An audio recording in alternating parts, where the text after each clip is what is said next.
We will begin in 3, 2, 1. Talking to David Williams. Talk about your skills clinic here today and what was accomplished in your eyes.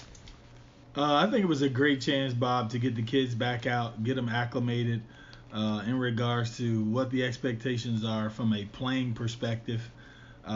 Just giving our kids in this area an opportunity to compete against one another and ultimately have an opportunity to play before college coaches. Do you consider yourself more of a teacher or more of a coach?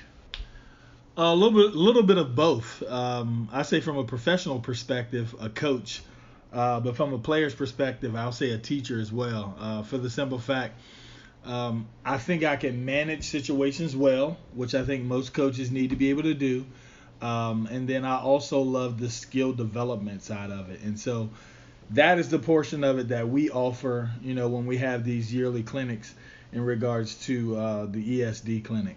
When doing the ESD clinic, how do you separate being, hey, I'm going to teach, but hey, I'm going to coach? Because there's only so many hours you got. Yeah, and so I encourage all of the coaches who volunteer their time to find those teachable moments when kids are sitting on the sideline, when we're doing 3-on-3, and then when we're doing situational games, just to be able to give them an opportunity to not only see the game for what it is, but hear it while they're watching. Like, I think that's important. And if you're able to, help a young man grow in his development from an IQ perspective, I think it's a benefit. Kind of a silly question. Obviously, you're a high school coach. Coach Good's a high school coach. Coach Monroe's high school coaches. How much of it is, hey, I can't focus on I'm making XYZ school better because one of their players is here? How much does it have to be, I want to focus on getting that kid better so he can get down the line a good opportunity? So from day one, this has always been a stipulation for me is coaches that help out or volunteer their time. We don't talk about their school programs.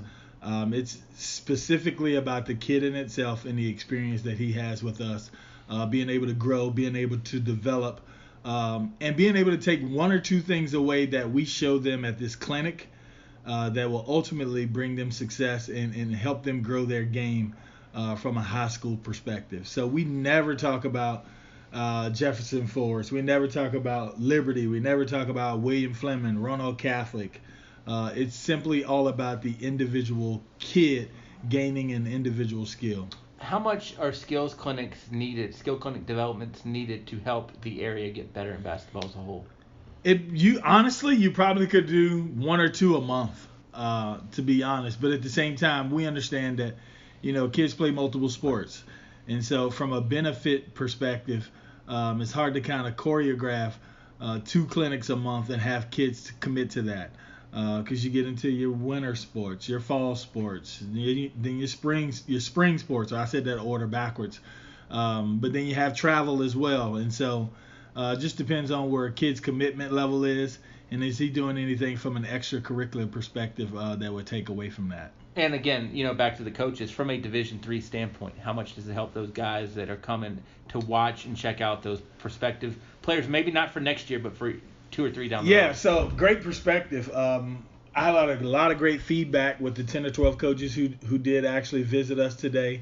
And then also from the players, they were more appreciative, to see that those coaches were out. And, the biggest thing for me is these coaches have watched some of these kids, throughout the spring and the summer, the travel seasons. And you tend to forget. But our clinic is designed to give those coaches a refresher of who it is they actually have an eye on, or who could actually stand out at a clinic like this right before that high school season starts. And so if a kid is able to, catch an eye of a college coach specifically at this clinic, and there's another 1 or 2 guys that they're already recruiting in this area, then it's easy for a coach to look at his schedule compared to those kids' schedule and possibly come out here and see them during the season. If you had to give yourself or give your crew a pat on the back for today, what's the best thing that you think you guys did? I think changed mindset.